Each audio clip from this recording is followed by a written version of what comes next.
وما أبرئ نفسي إن النفس لأمارة بالسوء إلا ما رحم ربي إن ربي غفور رحيم. وقال الملك ائتوني به أستخلصه لنفسي فلما كلمه قال إنك اليوم لدينا مكين أمين. قال اجعلني على خزائن الأرض إني حفيظ عليم. وكذلك مكنا ليوسف في الأرض يتبوأ منها حيث يشاء نصيب برحمتنا من نشاء ولا نضيع أجر المحسنين. ولأجر الآخرة خير للذين آمنوا وكانوا يتقون. وجاء إخوة يوسف فدخلوا عليه فعرفهم وهم له منكرون. ولما جهزهم بجهازهم قال ائتوني بأخ لكم من أبيكم ألا ترون أني أوفي الكيل وأنا خير المنزلين. فإن لم تأتوني به فلا كيل لكم عندي ولا تقربون. قالوا سنراود عنه أباه وإنا لفاعلون. وقال لفتيانه اجعلوا بضاعتهم في رحالهم لعلهم يعرفونها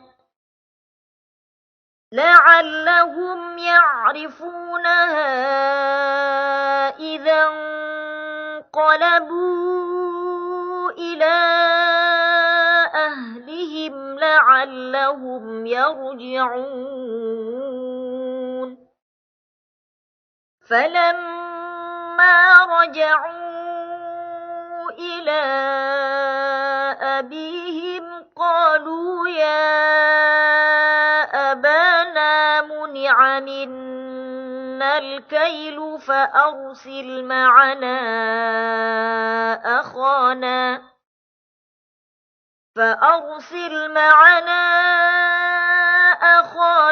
نكتل وإنا له لحافظون.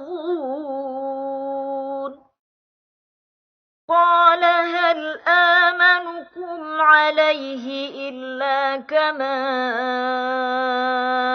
أمنتكم على أخيه من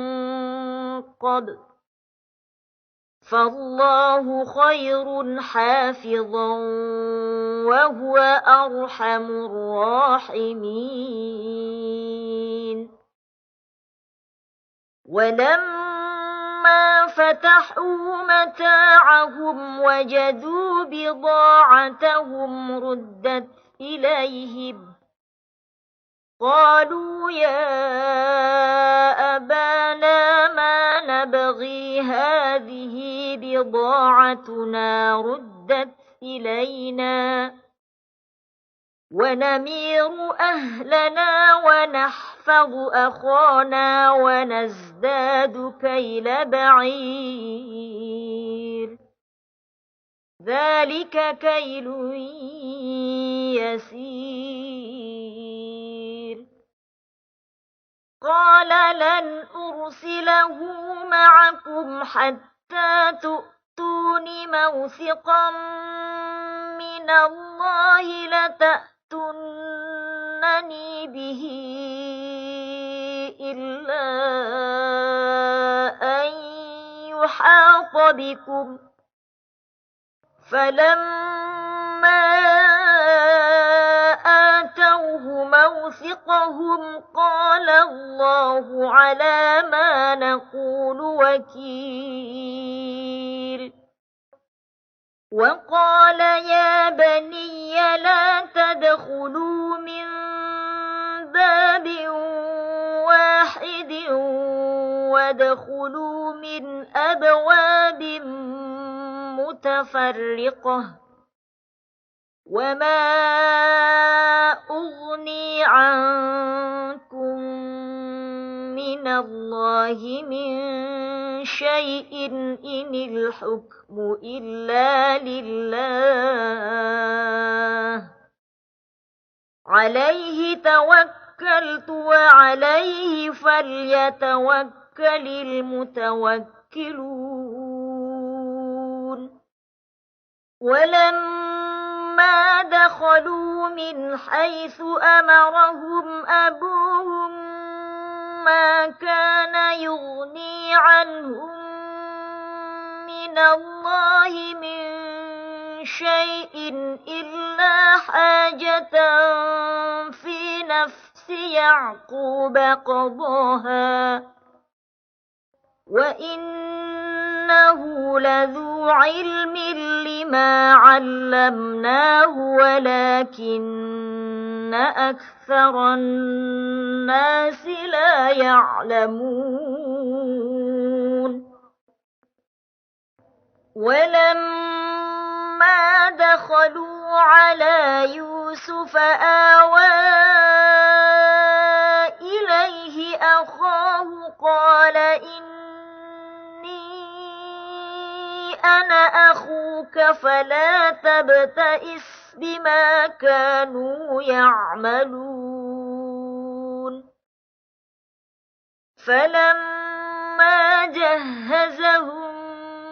بجهازهم جعل السقاية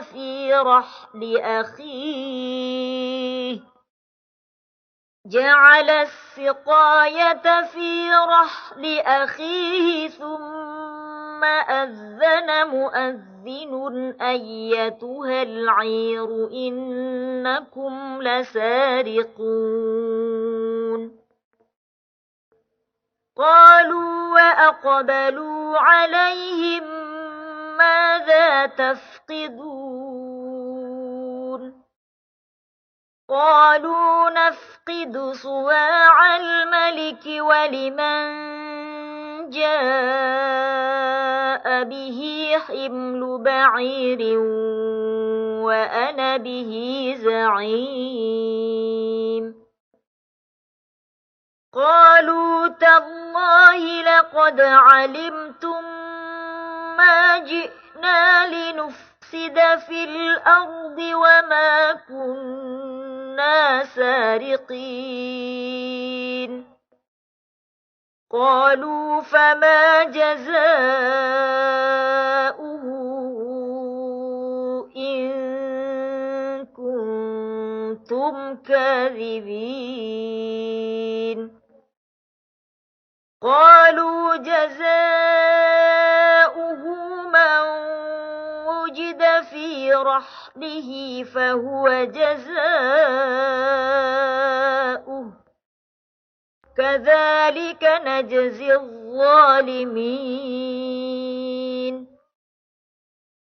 فبدأ بأوعيتهم قبل وعاء أخيه ثم استخرجها من وعاء أخيه كذلك كدنا ليوسف ما كان ليأخذ أخاه في دين الملك إلا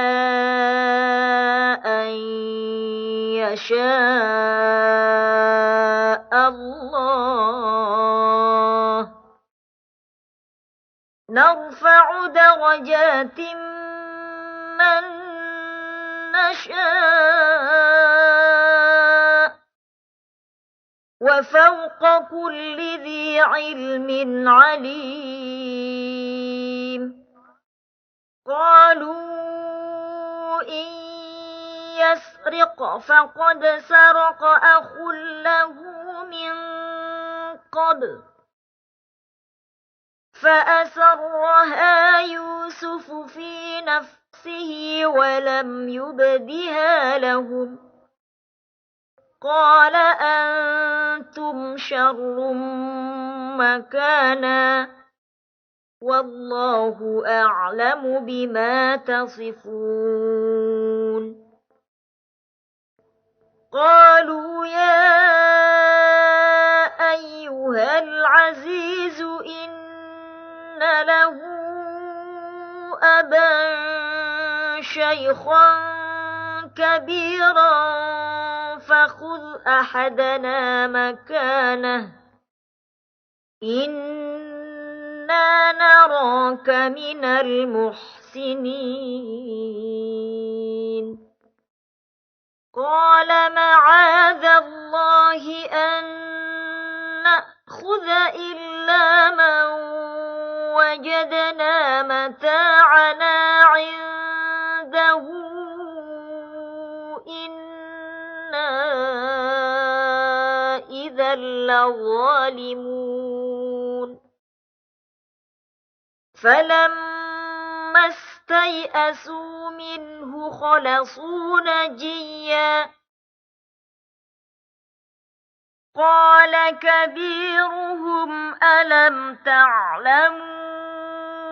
أن أباكم قد أخذ عليكم موثقا من الله ومن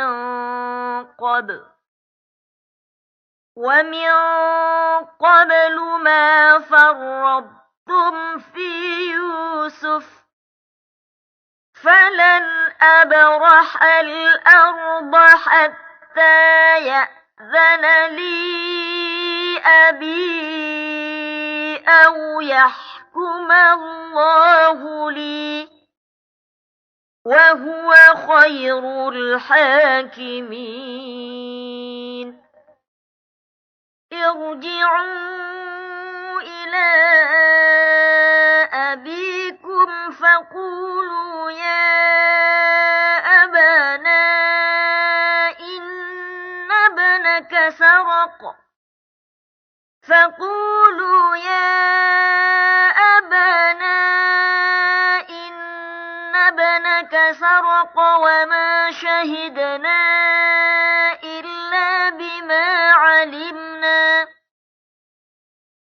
وما شهدنا إلا بما علمنا وما كنا للغيب حافظين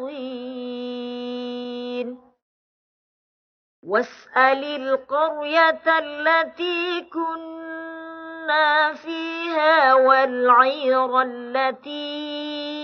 أقبلنا فيها وإنا لصادقون قال بل سولت لكم أنفسكم أمرا فصبر جميل عسى الله أن يأتيني بهم جميعا إنه هو العليم الحكيم وتولى عنهم وقال يا أسفا على يوسف وابيضت عيناه من الحزن فهو كظيم قالوا تالله تفتأ تذكر يوسف حتى تكون حرضا أو تكون من الهالكين قال إنما أشكو بثي وحزني إلى الله وأعلم من الله ما لا تعلمون يا بني يذهبوا فتحسسوا من يوسف وأخيه ولا تيأسوا من روح الله إنه لا ييأس من روح الله إلا القوم الكافرون فلما دخلوا عليه قالوا يا أيها العزيز مسنا وأهلنا الضر وجئنا ببضاعة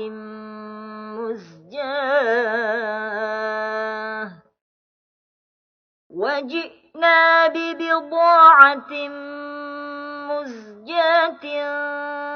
فأوف لنا الكيل وتصدق علينا إن الله يجزي المتصدقين قال هل علمتم ما فعلتم بيوسف وأخيه إذ أنتم جاهلون قالوا أئنك لأنت يوسف قال أنا يوسف وهذا أخي قد من الله علينا إنه من يتق ويصبر فإن الله لا يضيع أجر المحسنين قالوا تالله لقد آثرك الله علينا وإن كنا لخاطئين قال لا تثريب عليكم اليوم يغفر الله لكم وهو أرحم الراحمين اذهبوا بقميصي هذا فألقوه على وجه أبي يأت بصيرا وأتوني بأهلكم أجمعين ولما فصلت العير قال أبوهم إني لأجد ريح يوسف لولا أن تفندون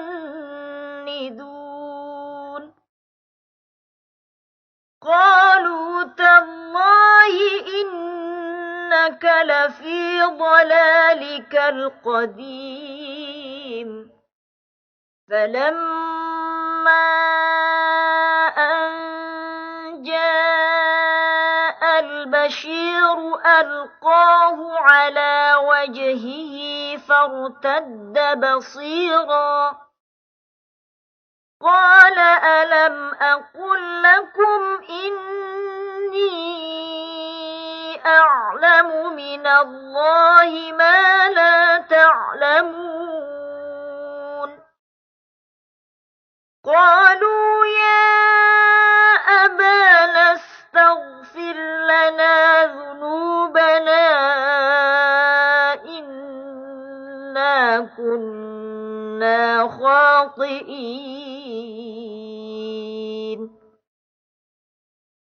قال سوف أستغفر لكم ربي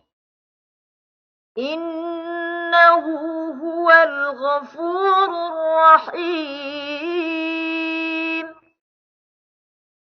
فلما دخلوا على يوسف آوى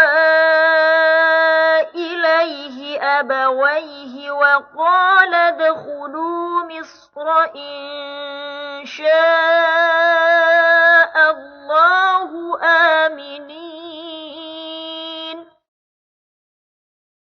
ورفع أبويه على العرش وخروا له سجدا وقال يا أبت هذا تأويل رؤياي من قبل قد جعلها ربي حقا وقد أحسن بي إذ أخرجني من السجن وجاء بكم من البدو من بعد أن نزغ الشيطان بيني وبين إخوتي إن ربي لطيف لما يشاء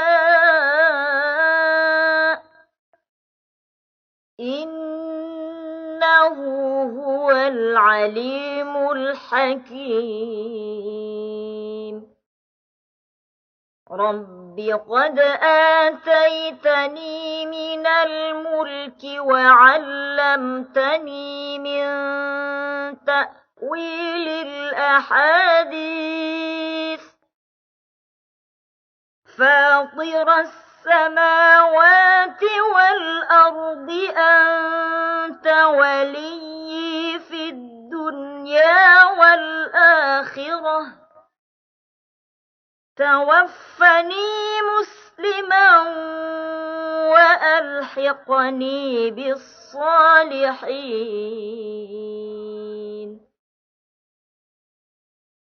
ذلك من أنباء الغيب نوحيه إليك وما كنت لديهم إذ أجمعوا أمرهم وهم يمكرون وما أكثر الناس ولو حرصت بمؤمنين وما تسألهم عليه من أجر إن هو إلا ذكر للعالمين وكأي من آية في السماوات والأرض يمرون عليها وهم عنها معرضون وما يؤمن أكثرهم بالله إلا وهم مشركون أفأمنوا أن تأتيهم غاشية من عذاب الله أو تأتيهم الساعة بغتة وهم لا يشعرون قل هذه سبيلي أدعو إلى الله على بصيرة أنا ومن اتبعني وسبحان الله وما أنا من المشركين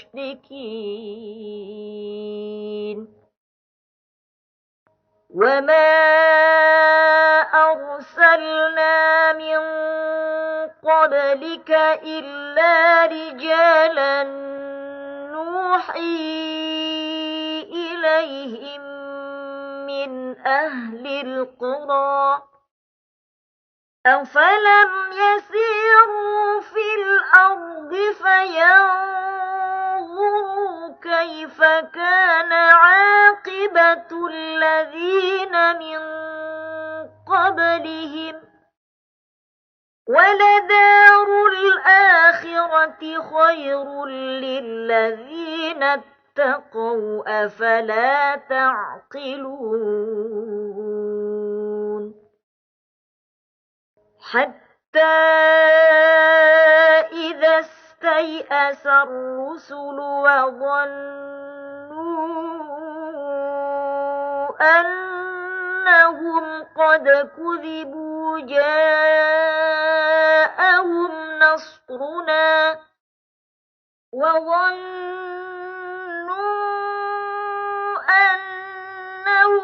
قد كذبوا جاءهم نصرنا فنجي من نشاء ولا يرد بأسنا عن القوم المجرمين لقد كان في قصصهم عبرة لأولي الألباب ما كان حديثا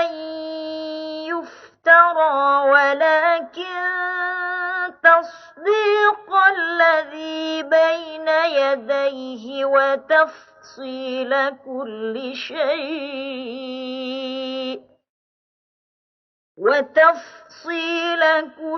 شيء وهدى ورحمة لقوم يؤمنون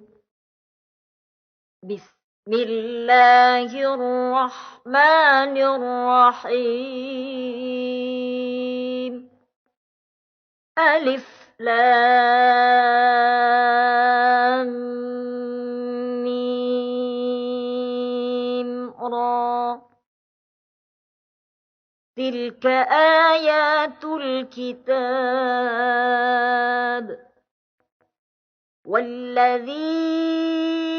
أنزل إليك من ربك الحق ولكن أكثر الناس لا يؤمنون الله الذي رفع السماوات بغير عمد ترونها ثم استوى على العرش وسخر الشمس والقمر كل يجري لأجل مسمى يدبر الأمر يفصل الآيات لعلكم بلقاء ربكم توقنون وهو الذي مد الأرض وجعل فيها رواسي وأنهارا ومن كل الثمرات جعل فيها زوجين اثنين يغشي الليل النهار إن في ذلك لآيات لقوم يتفكرون وفي الأرض قطع متجاورات وجنات من أعناب وزرع ونخيل صنوان وغير صنوان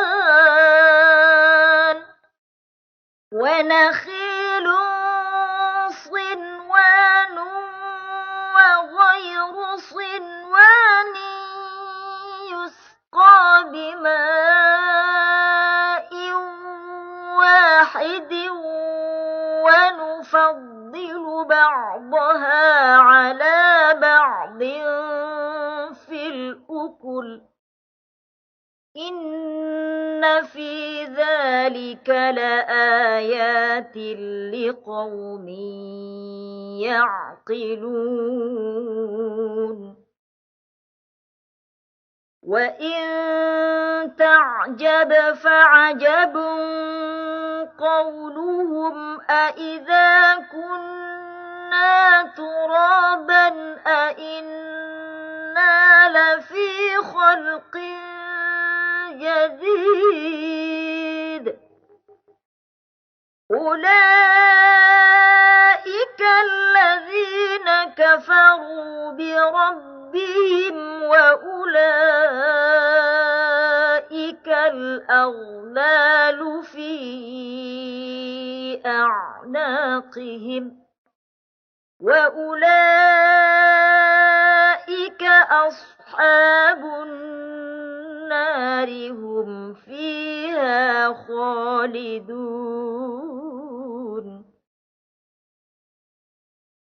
ويستعجلونك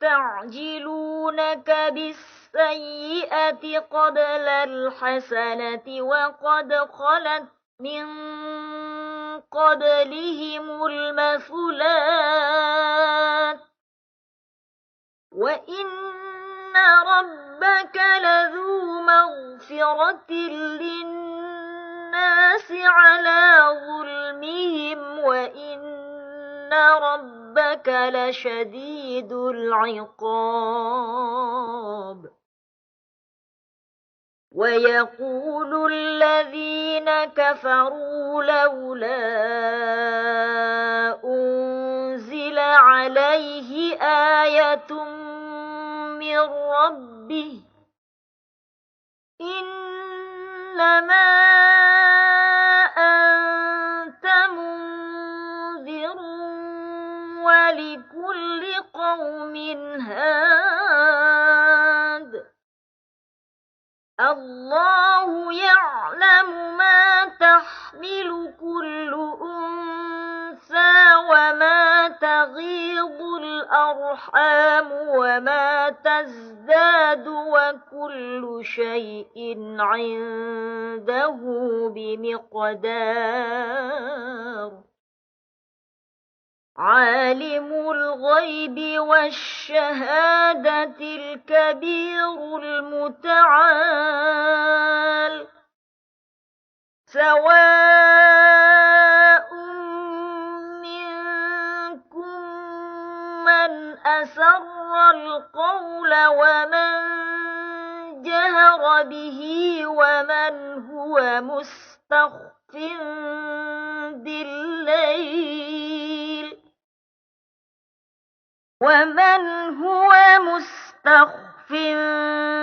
بالليل وسارب بالنهار له معقبات من بين يديه ومن خلفه يحفظونه من أمر الله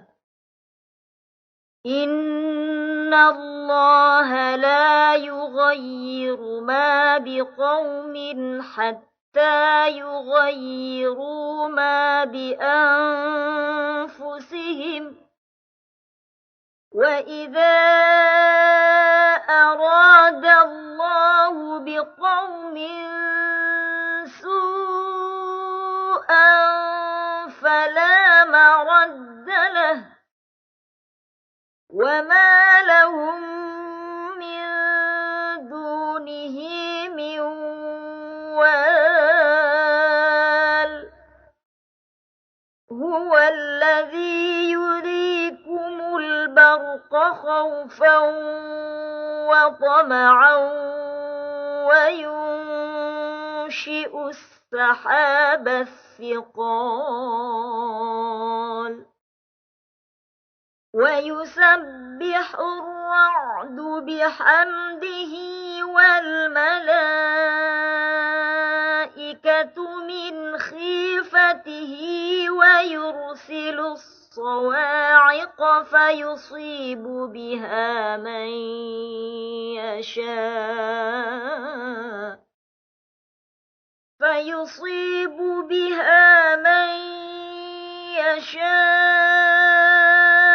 وهم يجادلون في الله وهو شديد المحال له دعوة الحق والذين يدعون من دونه لا يستجيبون لهم بشيء إلا كباسط كفيه إلى الماء لا يستجيبون لهم بشيء إلا كباسط كفيه إلى الماء ليبلغ فاه وما هو ببالغه وما دعاء الكافرين إلا في ضلال ولله يسجد من في السماوات والأرض طوعا وكرها وظلالهم بالغدو والآصال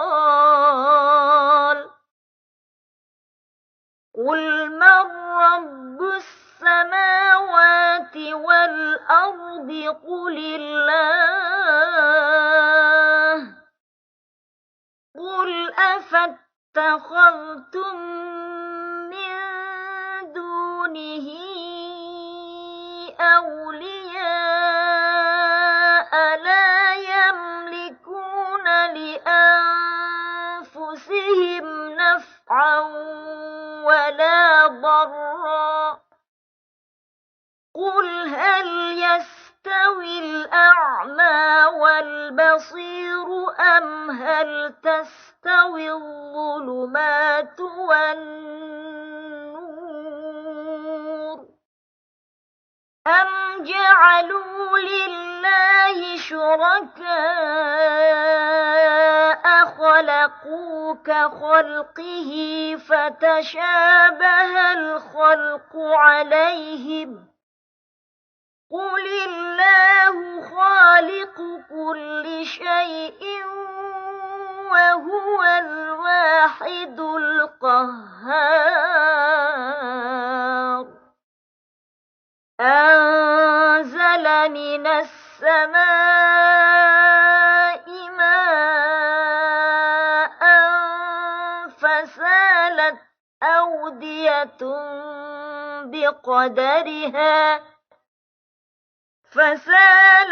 أودية بقدرها فاحتمل السيل زبدا رابيا ومما يوقدون عليه في النار ابتغاء حلية أو متاع زبد مثله كذلك يضرب الله الحق والباطل فأما الزبد فيذهب جفاء وأما ما يمكث في الأرض كذلك يضرب الله الأمثال للذين استجابوا لربهم الحسنى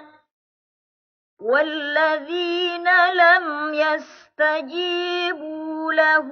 لو أن لهم ما في الأرض جميعا ومثله معه لافتدوا به أولئك لهم سوء الحساب ومأواهم جهنم وبئس المهاد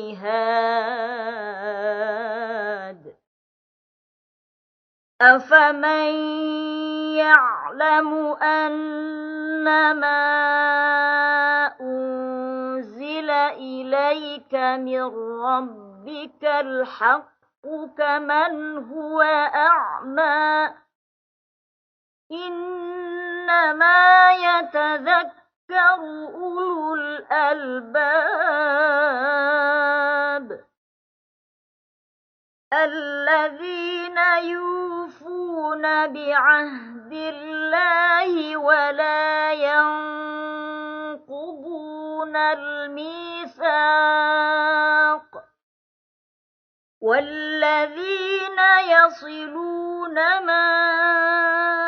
أمر الله به أن يوصل ويخشون ربهم ويخافون سوء الحساب والذين صبروا ابتغاء وجه ربهم وأقاموا الصلاة وأنفقوا مما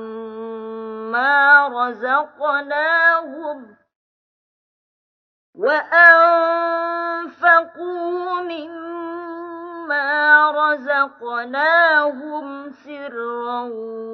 وعلانية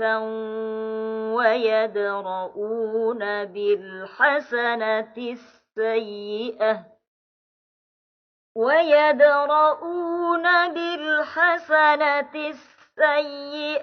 أولئك لهم عقبى الدار جنات عدن يدخلونها ومن صلح من آبائهم وأزواجهم وذرياتهم والملائكة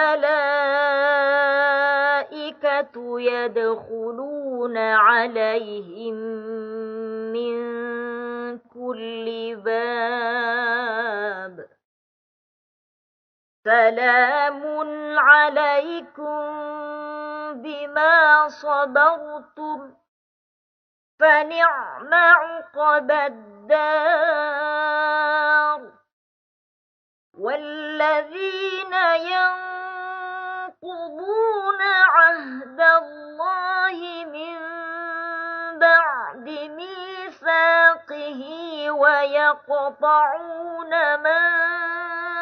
أمر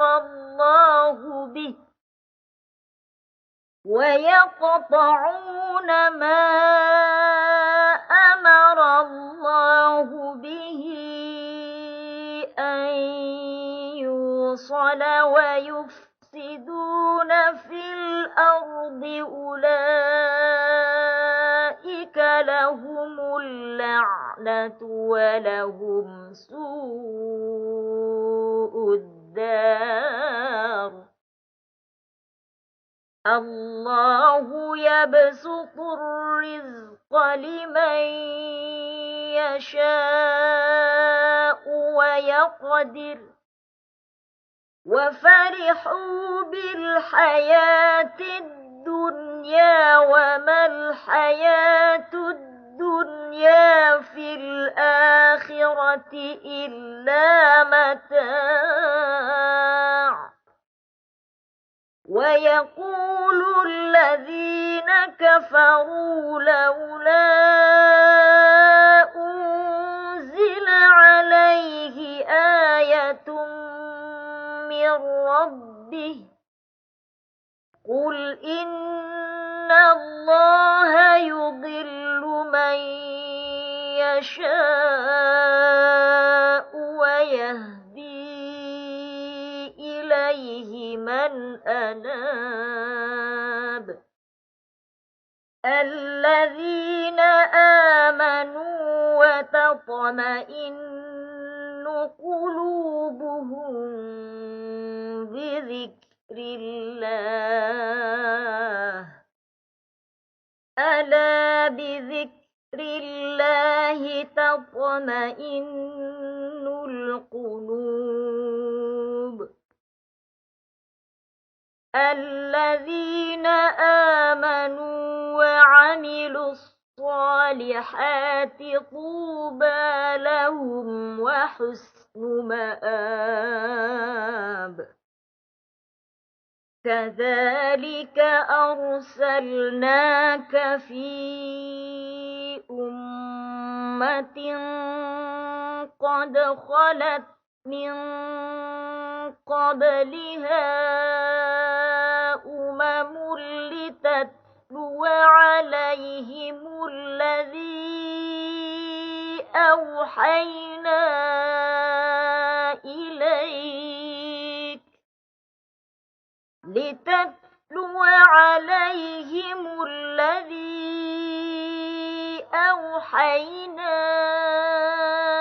إليك وهم يكفرون بالرحمن قل هو ربي لا إله إلا هو عليه توكلت وإليه متاب ولو أن قرآنا سيرت به الجبال أو قطعت به الأرض أو كلم به الموتى بل لله الأمر جميعا أفلم ييأس الذين آمنوا أن لو يشاء الله لهدى الناس جميعا ولا يزال الذين كفروا تصيبهم بما صنعوا قارعة أو تحل قريبا من دارهم حتى يأتي وعد الله إن الله لا يخلف الميعاد ولقد استهزئ برسل من قبلك فأمليت للذين كفروا ثم أخذتهم فكيف كان عقاب أفمن هو قائم على كل نفس بما كسبت وجعلوا لله شركاء قل سموهم أم تنبئون ينبئونه بما لا يعلم في الأرض أم بظاهر من القول بل زين للذين كفروا مكرهم وصدوا عن السبيل ومن يضلل الله فما له من هاد لهم عذاب في الحياة الدنيا ولعذاب الآخرة أشق وما لهم من الله من واق مثل الجنة التي وعد المتقون تجري من تحتها الأنهار أكلها دائم وظلها تلك عقبى الذين اتقوا وعقبى الكافرين النار والذين آتيناهم الكتاب يفرحون بما أنزل إليك ومن الأحزاب من ينكر بعضه قل إنما أمرت أن أعبد الله ولا أشرك به إليه أدعو وإليه مآب وكذلك أنزلناه حكما عربيا ولئن اتبعت أهواءهم بعدما جاءك من العلم ما لك من الله من ولي ولا واق ولقد أرسلنا رسلا من قبلك وجعلنا لهم أزواجا وذرية وما كان لرسول أن يأتي بآية إلا بإذن الله لكل أجل كتاب يمحو الله ما يشاء ويثبت وعنده أم الكتاب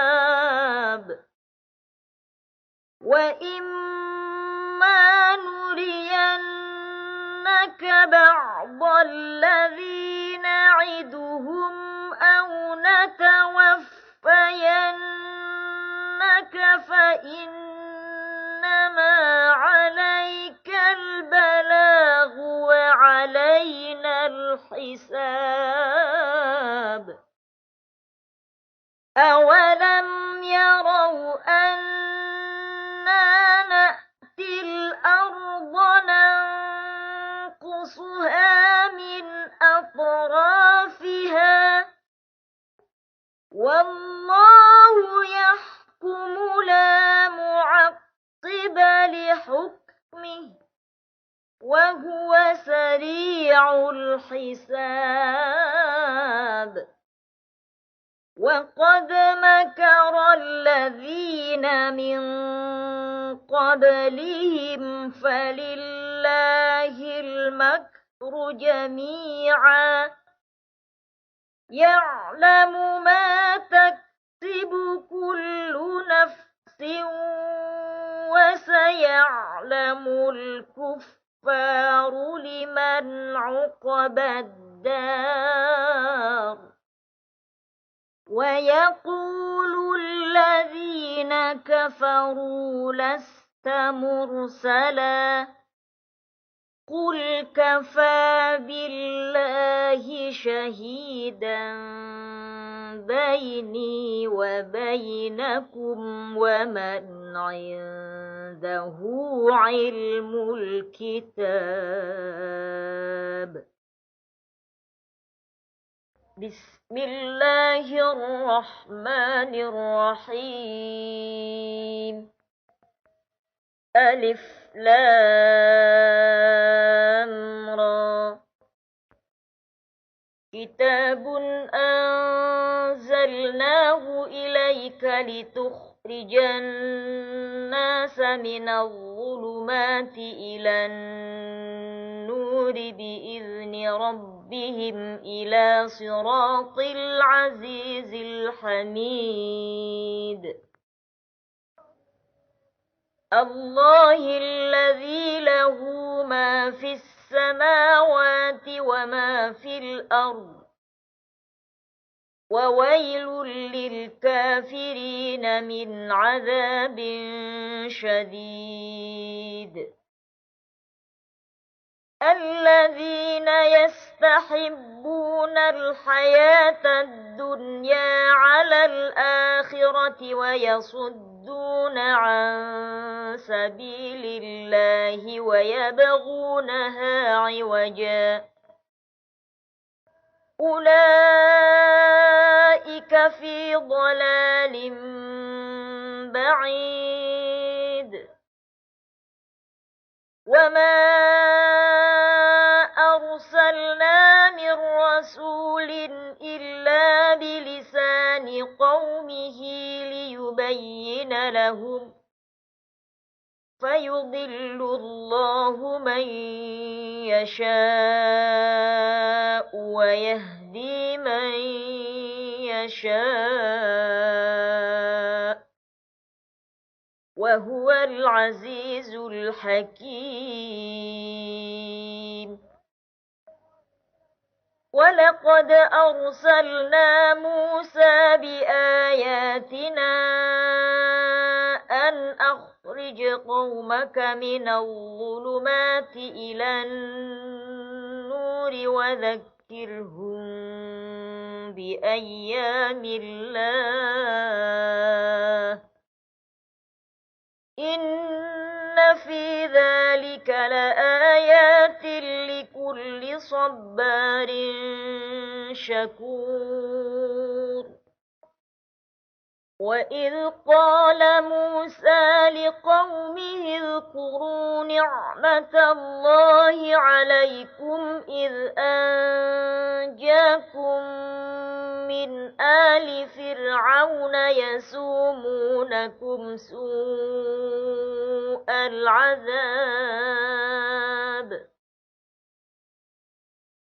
يسومونكم سوء العذاب ويذبحون أبناءكم ويستحيون نساءكم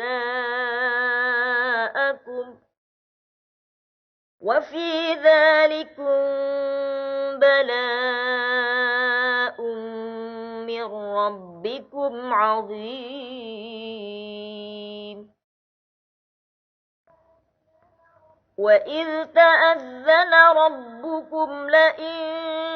شكرتم لأزيدنكم ولئن كفرتم إن عذابي لشديد وقال موسى إن تكفروا أنتم ومن في الأرض جميعا فإن الله لغني حميد ألم يأتكم نبأ الذين من قبلكم قوم نوح وعاد وثمود والذين من بعدهم لا يعلمهم إلا الله جاءتهم رسلهم بالبينات فردوا أيديهم في أفواههم وقالوا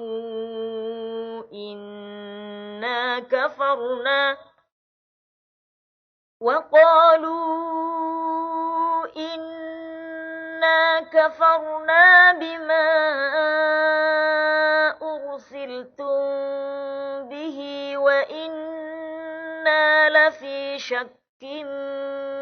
مما تدعوننا إليه مريب قالت رسلهم أفي الله شك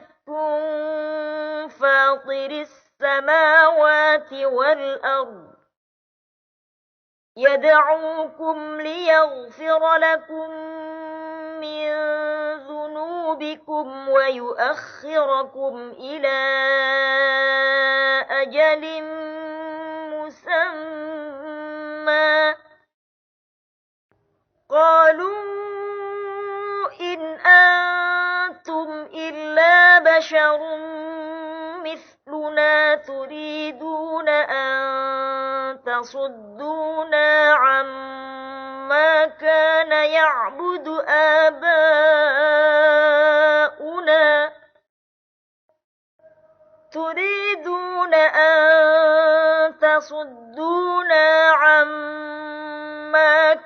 يعبد آباؤنا فأتونا بسلطان مبين قالت لهم رسلهم إن نحن إلا بشر مثلكم ولكن الله يمن على من يشاء من عباده وما كان لنا أن نأتيكم بسلطان إلا بإذن الله وعلى الله فليتوكل المؤمنون وما لنا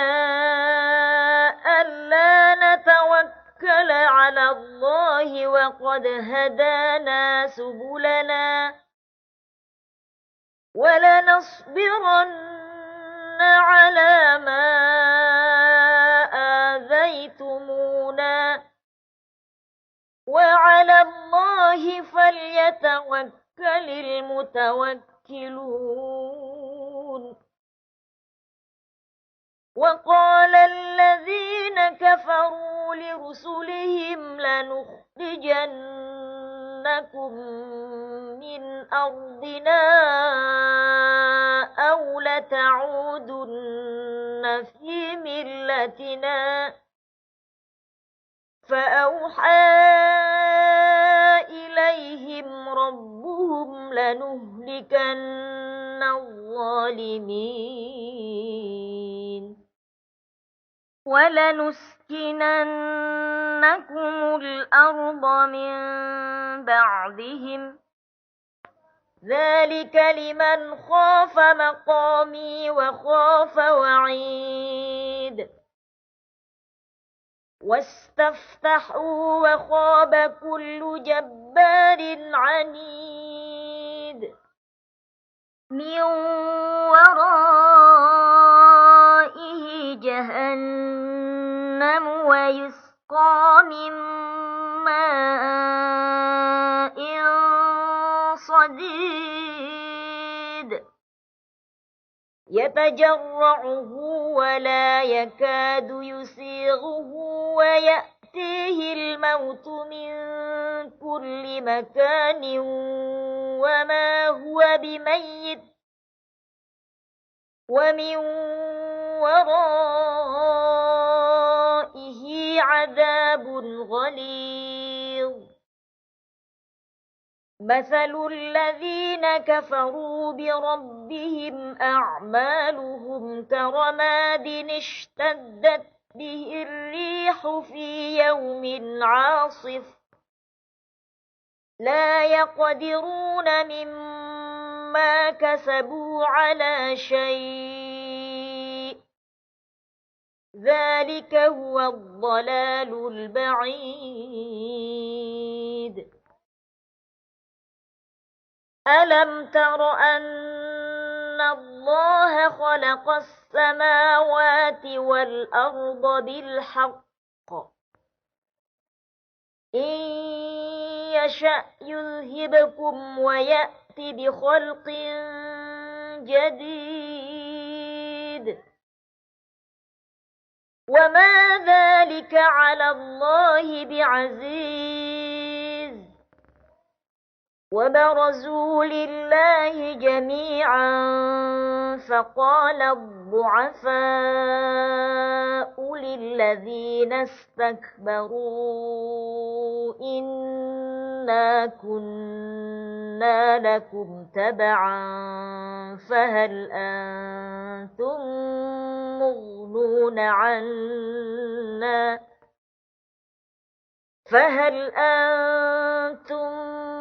مغنون عنا من عذاب الله من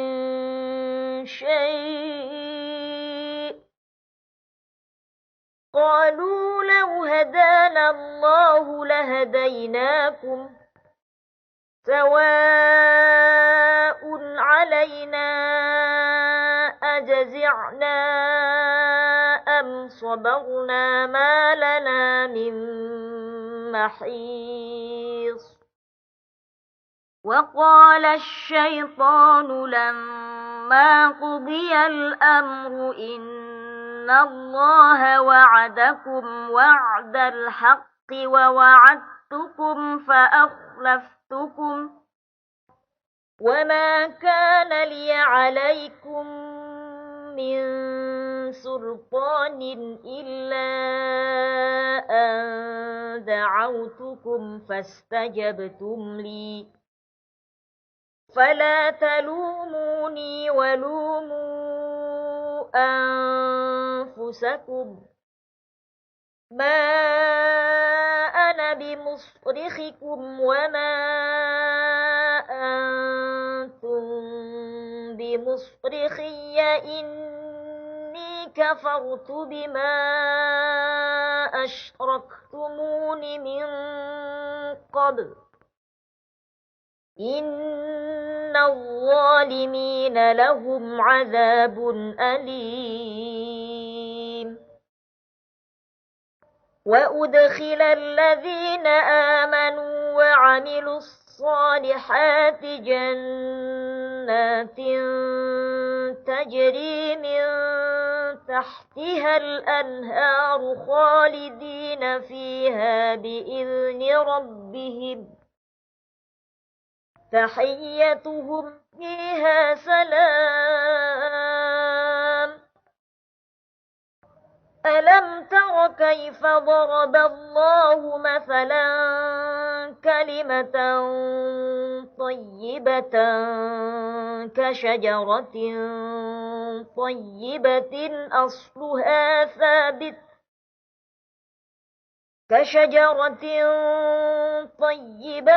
أصلها ثابت وفرعها في السماء تؤتي أكلها كل حين بإذن ربها ويضرب الله الأمثال للناس لعلهم يتذكرون ومثل كلمة خبيثة كشجرة خبيثة اجتثت من فوق الأرض ما لها من قرار يثبت الله الذين آمنوا بالقول الثابت في الحياة الدنيا وفي الآخرة ويضل الله الظالمين ويفعل الله ما يشاء ألم تر إلى الذين بدلوا نعمة الله كفرا وأحلوا قومهم دار البوار جهنم يصلونها وبئس القرار وجعلوا لله أندادا ليضلوا عن سبيله قل تمتعوا فإن مصيركم إلى النار قل لعبادي الذين آمنوا يقيموا الصلاة وينفقوا مما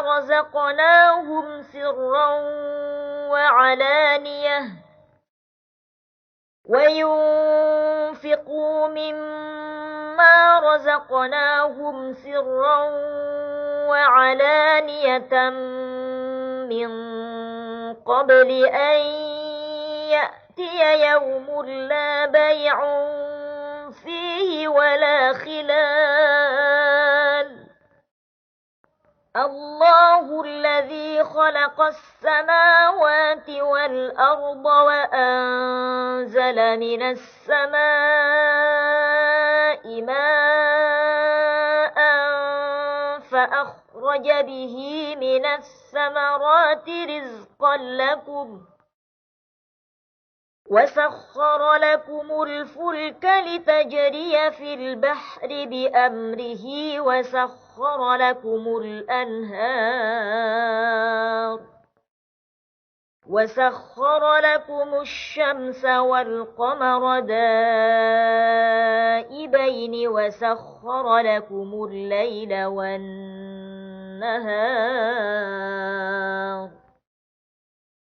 وآتاكم من كل ما سألتموه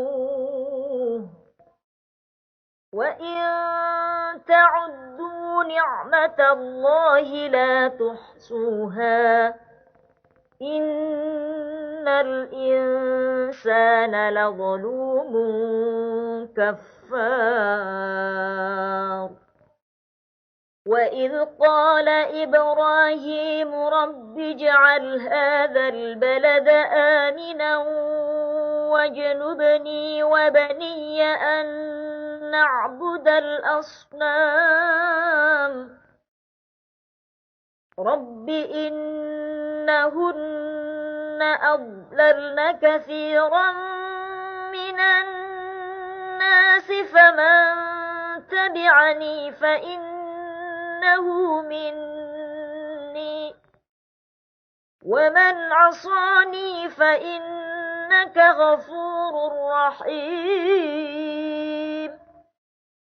ربنا إني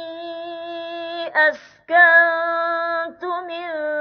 ذريتي بواد غير ذي زرع عند بيتك المحرم ربنا ليقيموا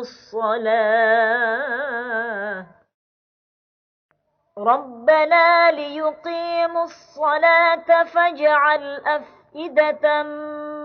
من الناس تهوي إليهم وارزقهم من الثمرات لعلهم يشكرون ربنا إنك تعلم ما نخفي وما نعلن وما يخفى على الله من شيء في الأرض ولا في السماء الحمد لله الذي وهب لي على الكبر إسماعيل وإسحاق إن ربي لسميع الدعاء رب اجعلني مقيم الصلاة ومن ذريتي ربنا وتقبل دعاء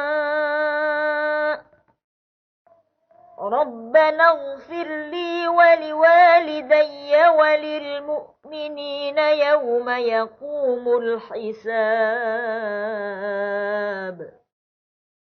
ولا تحسبن الله غافلا عما يعمل الظالمون إنما يؤخرهم ليوم تشخص فيه الأبصار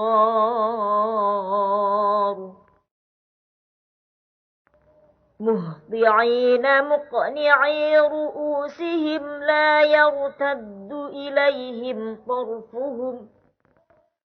وأفئدتهم هواء وأنذر الناس يوم يأتيهم العذاب فيقول الذين ظلموا ربنا أخرنا إلى أجل قريب فيقول الذين ظلموا ربنا أخرنا إلى أجل قريب نجب دعوتك ونتبع الرسل أولم تكونوا أقسمتم من قبل ما لكم من زوال وسكنتم في مساكن الذين ظلموا أنفسهم وتبين لكم كيف فعلنا بهم وضربنا لكم الأمثال وقد مكروا مكرهم وعند الله مكرهم وإن كان مكرهم لتزول منه الجبال فلا تحسبن الله مخلف وعده رسله إن الله عزيز ذو انتقام يوم تبدل الأرض غير الأرض والسماوات وبرزوا لله الواحد القهار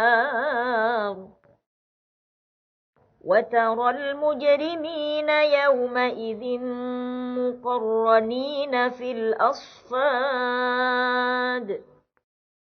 سرابيلهم من قطران وتغشى وجوههم النار ليجزي الله كل نفس ما كسبت إن الله سريع الحساب هذا بلاغ للناس ولينذروا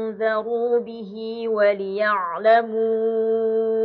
أنما هو إله واحد وليذكر أولو الألباب.